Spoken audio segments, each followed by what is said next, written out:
لیکن جو قدرت رکھتا ہے کھڑے ہونے کی تو اس کے لیے نماز کھڑے ہو کے پڑھنا فرض ہے، ٹھیک ہے نا. اور تو رکن اسی کو کہتے ہیں. اچھا، اب سورہ فاتحہ قیام میں پڑھنا یہ بھی ایک پلر ہے نماز کا، اس کے بغیر نماز مکمل نہیں ہوتی. ٹھیک ہے، اب آپ کو سورہ فاتحہ کی جو فضیلت ہے وہ تو آپ یعنی تفسیر میں بھی ہم نے پڑھا تھا، جانا تھا. یہ افضل سورہ ہے، یعنی قرآن کی سب سے افضل سورہ ہے، اور یعنی جو اس کی فضیلتیں اور اس کی جو برکتیں ہیں وہ ہم دیکھ چکے ہیں. اور اس کے بعد جو دعا مانگی جاتی ہے وہ قبول ہوتی ہے. اس کے اندر جو دعا مانگی جاتی ہے وہ قبول ہوتی ہے یہ سورہ فاتحہ میں.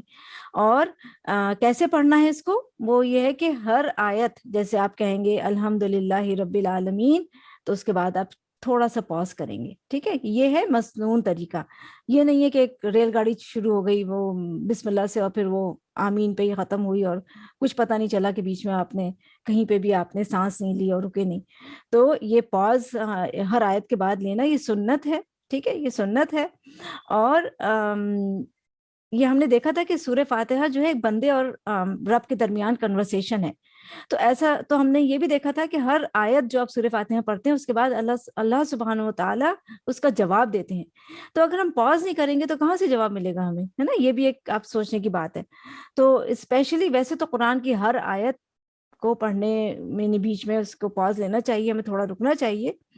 لیکن سورہ فاتحہ میں خاص طور سے جب آپ نماز میں پڑھ رہے ہیں تو اسپیسیفکلی یعنی اس بات کا خیال رکھیں کہ ہر آیت کے بعد تھوڑا پاز کریں تاکہ جو اللہ تعالیٰ اس کا جواب دیتے ہیں ہم اس کو پانے کے بھی مستحق بن سکیں. ٹھیک ہے، پھر سورہ فاتحہ جب ہم کمپلیٹ کرتے ہیں تو اس کے بعد آمین کہنا بھی ضروری ہے، کیونکہ اس کے اندر جو ہم نے دعا مانگی ہے، اتنی عظیم دعا ہم نے مانگی ہے، تو اس کو ہم پھر مکمل بھی کرنا چاہتے ہیں کہ اللہ اس کو قبول فرما.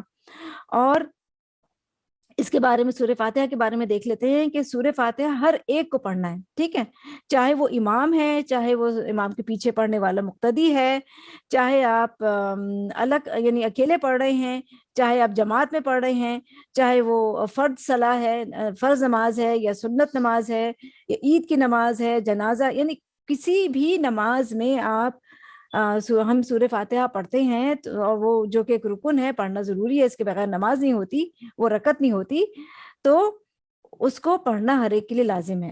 اب آپ جماعت میں یا امام کے پیچھے پڑھیں گے تو امام تو باواز پڑھے گا جو جہری نمازیں اس میں، ٹھیک ہے نا، سری نمازوں میں تو نہیں پڑھے گا بلند آواز سے، لیکن جہری نمازوں میں پڑھے گا. تو جو مقتدی ہیں وہ ہر حالت میں امام کے پیچھے سورہ فاتحہ پڑھیں گے.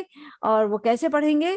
وہ کوائٹلی پڑھیں گے. کوائٹلی سے مطلب یہ نہیں ہے کہ آپ دل میں پڑھ رہے ہیں، کوائٹلی سے مطلب ہے کہ آپ بغیر آواز کے اپنے اس کو ادا کریں گے. جیسے ہم کہتے ہیں نا کہ ماؤتھنگ اٹ یا انڈر یور بریتھ، یہ فریزز یوز ہوتے ہیں انگلش میں کہ آپ پورا ادا کر رہے ہیں اپنے منہ سے، آپ کی زبان ہر چیز ہل رہی ہے، آپ اس کو پڑھ رہے ہیں لیکن آواز نہیں نکل رہی ہے آپ کی. ٹھیک ہے نا، تو کیونکہ اس سے پھر ڈسٹرب ہوتے ہیں لوگ، تو یہ پڑھنا ضروری ہے. اور اس کے بعد جب امام کا سورہ فاتحہ کے اختتام پہ آمین کہنا ضروری ہے کہ وہ باواز بلند آمین کہے اگر وہ جہری نماز ہے، کیونکہ جب وہ آمین کہتا ہے اور اس کے پیچھے پھر مقتدیوں کا بھی امام آمین کہنا یعنی ایک سنت سے ثابت ہے کہ اگر ایسا کہتے ہیں تو پھر جس کی آمین، کیونکہ فرشتے بھی آمین کہتے ہیں اس پہ، جب امام آمین کہتا ہے تو فرشتے بھی آمین کہتے ہیں، اور جس کی آمین فرشتوں کی آمین سے مل جاتی ہے اس کی دعائیں قبول ہو جاتی ہیں، اس کے گناہ معاف ہو جاتے ہیں. اتنی فضیلت ہے اس کی نا، تو اس چیز کو ہمیں چھوڑنا نہیں چاہیے کہ امام بھی آمین کہے باواز بلند جاری نمازوں میں، اور اس کے پیچھے پڑھنے والے بھی آمین کہے اس کے پیچھے. اکیلے پڑھ رہے ہیں تو آپ اکیلے ہی پڑھیں گے، ٹھیک ہے نا. تو اس چیز کا ہم نے تھوڑا سا دیکھنا تھا.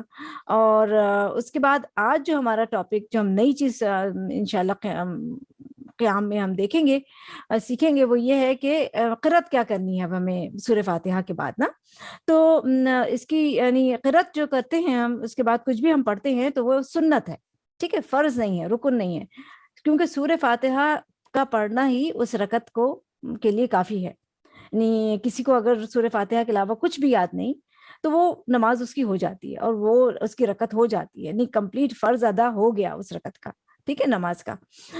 تو لیکن اس کے بعد کچھ بھی قرآن میں سے انسان پڑھتا ہے جو بھی آسانی سے، تو وہ سنت ہے اور ریوارڈنگ ہے، اس کا اجر ملتا ہے. تو مسنون طریقہ کیا ہے سورہ فاتحہ کے بعد قرأت کا؟ تو وہ دیکھ لیتے ہیں ہم کوئکلی کہ پہلی رکعت جو ہے وہ دوسری یعنی باقی رکعتوں کی نسبت لمبی ہوگی.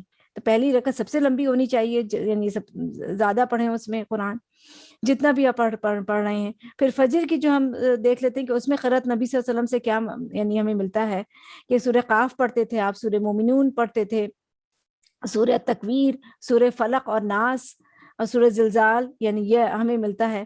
اور یہ جو بریکٹس میں آپ کو نظر آ رہی ہیں یہ اس کے ریفرنسز ہیں, صحیح مسلم اور ایس بی جو ہے وہ صحیح بخاری ہوگا. تو اس طرح سے آپ کو مل جائے گا اس کے ریفرنسز. اچھا, پھر جو فجر کی سنتیں ہیں اس میں نبی صلی اللہ علیہ وسلم وہ ہلکی رکعتیں پڑھتے تھے, اور اس میں پہلی رکعت میں سورہ کافرون اور دوسری رکعت میں سورہ اخلاص پڑھتے تھے.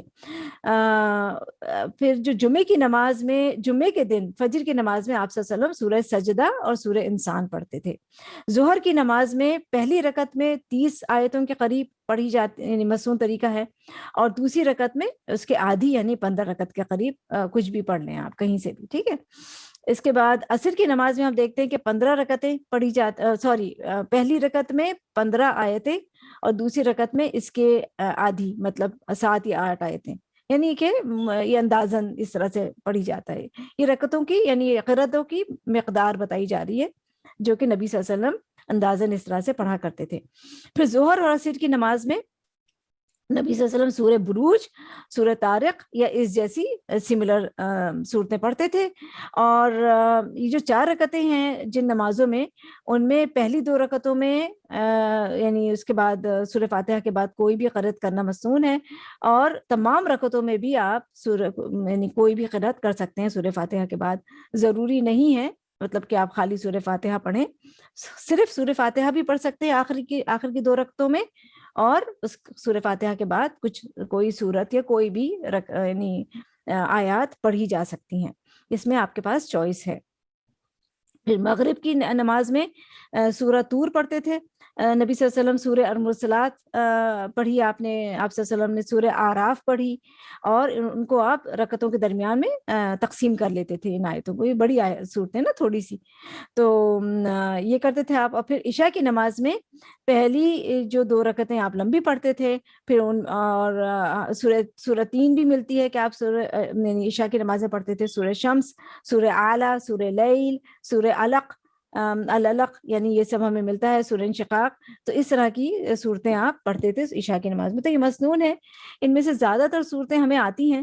تو اگر ہم یہ نوٹ کر لیں کہ کون کون سی صورتیں آپ صلی اللہ علیہ وسلم کن نمازوں میں اور کن رکعتوں میں پڑھتے تھے, تو ہماری نماز کا اجر اور زیادہ بڑھ جائے گا. تو یہ ریوارڈنگ چیز ہے کرنے کی, ٹھیک ہے. اچھا, دوسری چیز جو ایک بات ہے وہ اس سلسلے میں وہ یہ ہے کہ سورہ فاتحہ کے بعد جیسے جو بھی جتنی بھی آسانی سے پڑھ لی جائے, کوئی اس میں لمٹ نہیں ہے, ٹھیک ہے. یہ ساری چیزیں ریوارڈنگ ہیں.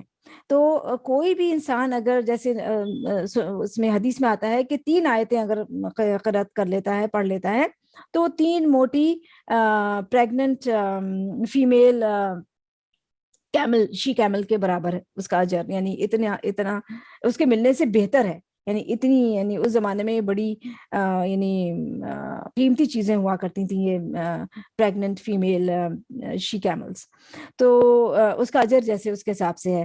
تو یہ لیکن ضروری نہیں ہے, ٹھیک ہے نا. یہ اس بات کو یاد رکھیں, یہ اجر کی بات ہو رہی ہے یہاں پہ. نماز میں 10 آیات کی قرأت کرنے والے کے لیے اجر کا ایسا خزانہ لکھ دیا جاتا ہے جو دنیا اور جو کچھ دنیا کے اندر موجود ہے ان سے بہتر ہے. اور تو 10 آیات کی قرأت کرنا غفلت سے نکلنے کا بھی ذریعہ ہے. 100 آیات کی قرأت کرنے والے کو فرما برداروں میں لکھ لیا جاتا ہے, اوبیڈینٹ پیپل میں لکھ لیا جاتا ہے. اور 1000 آیات کی تلاوت کرنے والے کو بے انتہا ثواب جمع کرنے والوں میں لکھ دیا جاتا ہے.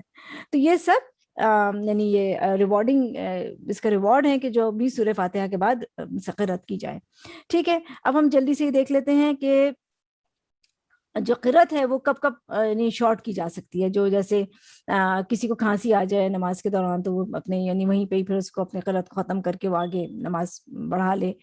کوئی اولڈ ہے, سکھ ہے, بیمار ہے, کوئی بچہ رو رہا ہے, فرض کرے کوئی امام نماز پڑھا رہا ہے یا آپ خود نماز پڑھ رہے ہیں, بچہ رو رہا ہے, تو آپ اپنی نماز کو, اپنی قرأت کو سورہ فاتحہ کے بعد کی جو قرأت ہے اس کو آپ مختصر کر سکتی ہیں تاکہ آپ اپنے نماز کو جلدی کمپلیٹ کر لیں. اسی طرح سے جو ٹریولنگ کر رہے ہوتے ہیں سفر کے دوران نماز کو مختصر کرنا یعنی جائز ہے. اس طرح جماعت میں اب جو امام پڑھا رہا ہوتا ہے تو اس کو چاہیے کہ وہ بہت لمبی نماز نہ پڑھائے، کیونکہ اس کے پیچھے جو مقتدی ہیں ان میں سے بوڑھے بھی ہو سکتے ہیں، کمزور بھی ہو سکتے ہیں، بچے بھی ہو سکتے ہیں، بیمار بھی ہو سکتے ہیں. تو اس لیے اس کو لمبی نمازیں نہیں پڑھانی چاہیے تاکہ لوگوں پہ بوجھ نہ پڑنے. ٹھیک ہے. پھر اب ہم یہ دیکھتے ہیں، ایک سوال یہ آتا ہے کہ کیا ہمیں کسی آرڈر میں پڑھنی چاہیے صورتیں؟ جو ہم سورہ فاتحہ کی بات پڑھتے ہیں تو ہمیں سنت سے پتہ چلتا ہے کہ آپ صلی اللہ علیہ وسلم کسی آرڈر میں، کسی ترتیب میں نہیں پڑھتے تھے. کوئی بھی صورت کسی بھی رکعت میں آپ پڑھ سکتے ہیں، آپ کو آرڈر کا، ترتیب کا خیال رکھنے کی ضرورت نہیں ہے. پھر یہ ہے کہ ہمیں اکثر یہ مسئلہ ہوتا ہے کہ ہمیں ڈسٹربنس ہو جاتی ہے نماز میں، ہم بھول جاتے ہیں، ہمارا دھیان بڑھ جاتا ہے. تو اس کے لیے ہمیں بتایا گیا کہ ایک شیطان ہے، اس کا نام یعنی خاص ایک شیطان ہے جس کا نام خنزب ہے.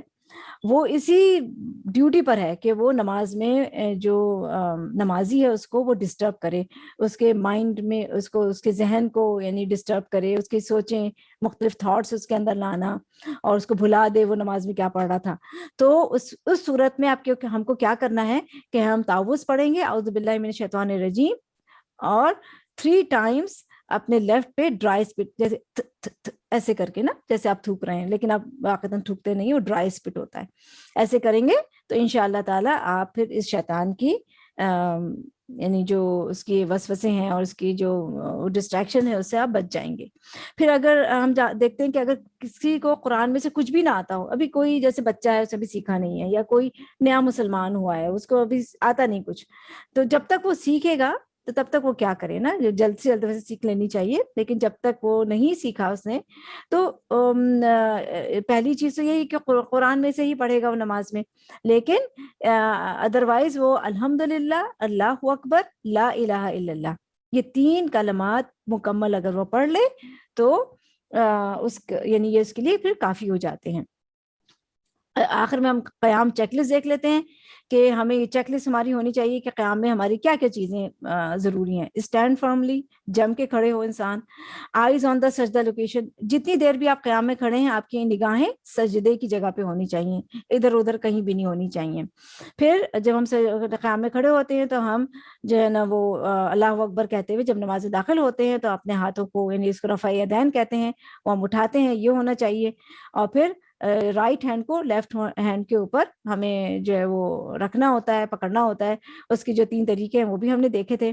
تو جن کوئی بہنیں اگر فرسٹ ٹائم کلاس میں آئی ہیں تو وہ انشاءاللہ پچھلی جو کلاس کی ریکارڈنگز ہیں ان سے وہ جا کے سن سکتی ہیں.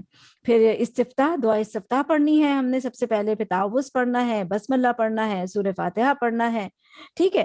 تو ان سب میں سورہ فاتحہ کا پڑھنا فرض ہے، رکن ہے. یہ آپ ہر ایک نے مسٹ پڑھنا ہے. ٹھیک ہے. اس کے علاوہ نماز، اس کے بغیر نماز نہیں ہے.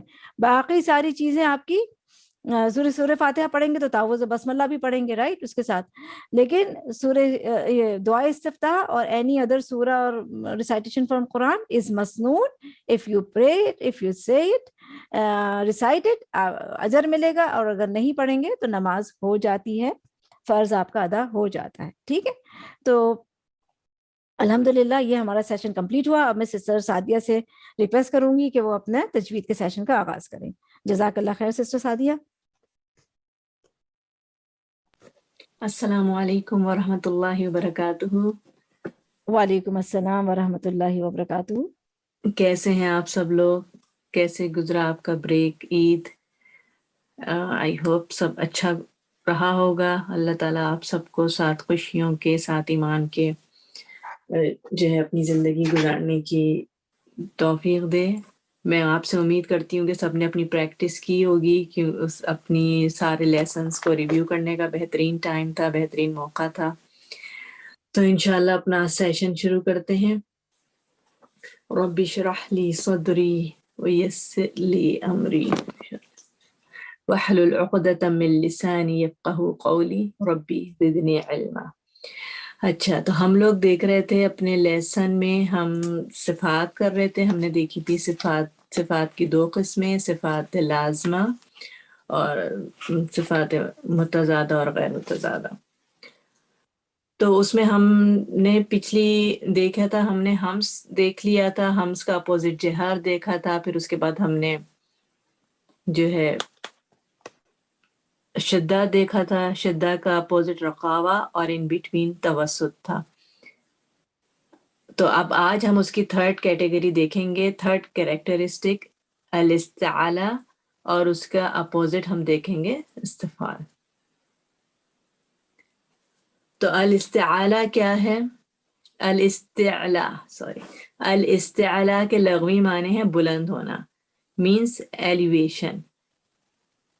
ایلیویٹ کرنا کسی چیز کو، یعنی کہ بلند کرنا، اس کو اوپر اٹھانا. تو ان حروف کو ادا کرتے وقت زبان اوپر اٹھتی ہے، زبان کی جڑ تالو کی جانب اٹھتی ہے، جس کی وجہ سے زبان آپ کو موٹی ہو جاتی ہے تو حروف بھی موٹے ادا کیے جاتے ہیں. تو جب ہم اپنی زبان کو ایلیویٹ کرتے ہیں تو پریشر ہوتا ہے. پریشر کی وجہ سے جب یہ 7 لیٹرز ہیں، جو 7 letters are undergoing this pressure, تو، خا، صاد، ضاد، غین، طا اینڈ قاف، ان حروف کو مستعلیہ حروف بھی کہتے ہیں. اور کبھی اگر آپ استعلا اور تفخیم جو ہے سیم، کچھ لوگ اس کو اگر تفخیم کہیں بھی، تفخیم بھی کہا جاتا ہے اس صفت کو. استعلا the same thing as تفخیم، یعنی کہ مخفم لیٹرز جو پڑھے جاتے ہیں، جو always ہیوی پڑھے جاتے ہیں، always مخفم پڑھے جاتے ہیں. تو ان کو ایک اسٹیٹمنٹ بنا دیا گیا ہے ہماری آسانی کے لیے. جیسا کہ always ہم دیکھتے ہیں کہ جو لیٹرز اگر یاد رکھنے کے لیے، تو یہ 7 لیٹرز یاد کرنے کے لیے ہے قص ضع ضن قط، قص ضع ضن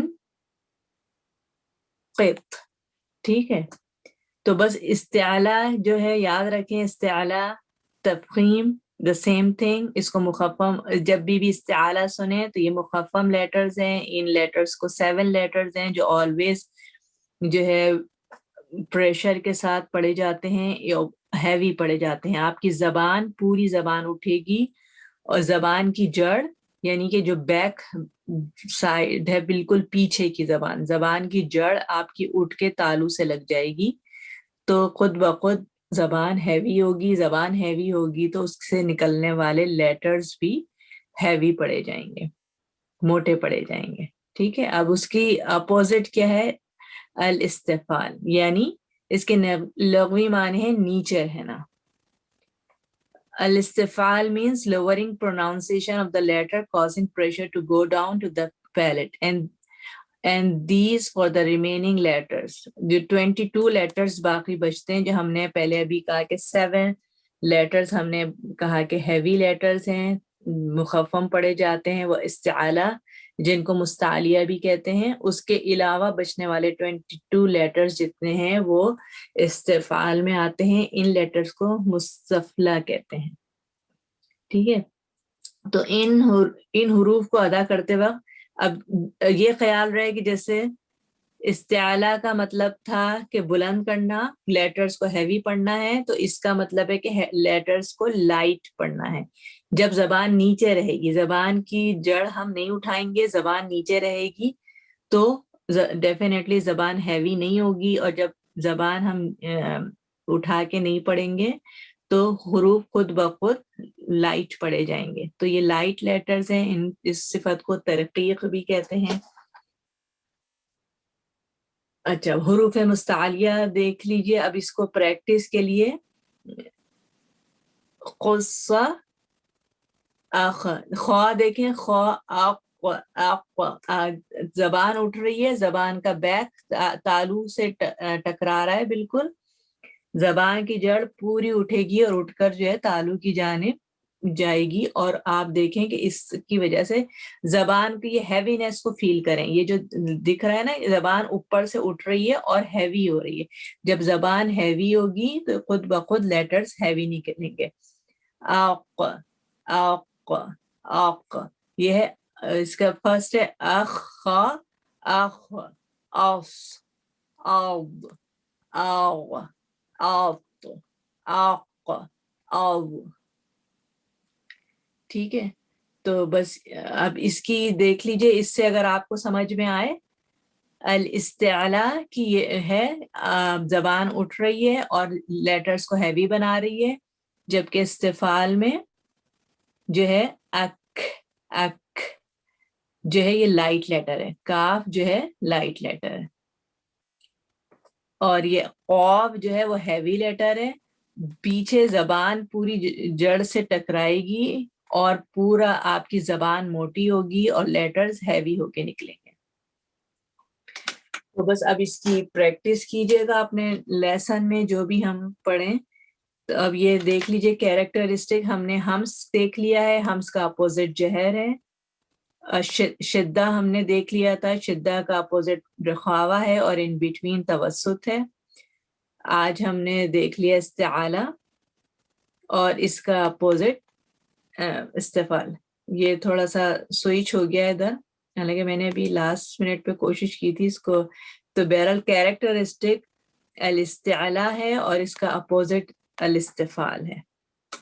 ٹھیک ہے، انشاءاللہ اپنی اس میں یاد رکھیے، پریکٹس کرتے رہیے اور ایسا ہی چارٹ بنا لیجئے اپنے پاس بھی، تاکہ آپ کے پاس ساری صفات ایک جگہ ہوں اور جیسے جیسے ہم آگے جاتے جائیں آپ کے پاس جو کچھ بھی آپ نے پڑھا ہو وہ آپ کے پاس ان ریٹرن موجود ہو، تاکہ کبھی بھی دیکھنا ہو آپ بس کھولیں اپنی نوٹ بک اور دیکھ لیں کہ کیا پڑھا تھا اور اس کو کس طریقے سے اپنی ریسائٹیشن میں آپ کو کیسے آپ اس کو اپلائی کریں گی. تو پھر اب ہم آ جاتے ہیں اپنے آج کے لیسن کی طرف. تو آج کے لیسن میں ہماری آیت ہے سورۃ البقرہ آیہ 188 سے 190. آپ لوگ بھی دیکھ لیجئے. اعوذ باللہ من الشیطان الرجیم، بسم اللہ الرحمن الرحیم. وَلَا تَأْكُلُوا أَمْوَالَكُمْ بَيْنَكُمْ بِالْبَاطِلِ وَتُدْلُوا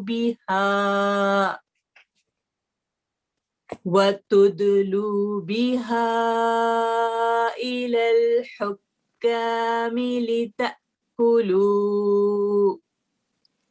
لِتَأْكُلُوا فَرِيقًا مِّنْ أَمْوَالِ النَّاسِ بِالْإِثْمِ وَأَنْتُمْ تَعْلَمُونَ.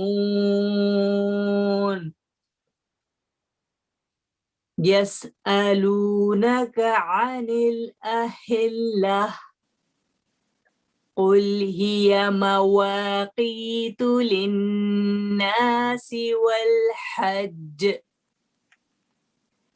وَلَيْسَ الْبِرُّ بِأَنْ تَأْتُوا الْبُيُوتَ مِنْ ظُهُورِهَا وَلَكِنَّ الْبِرَّ مَنِ اتَّقَى وَأْتُوا الْبُيُوتَ مِنْ أَبْوَابِهَا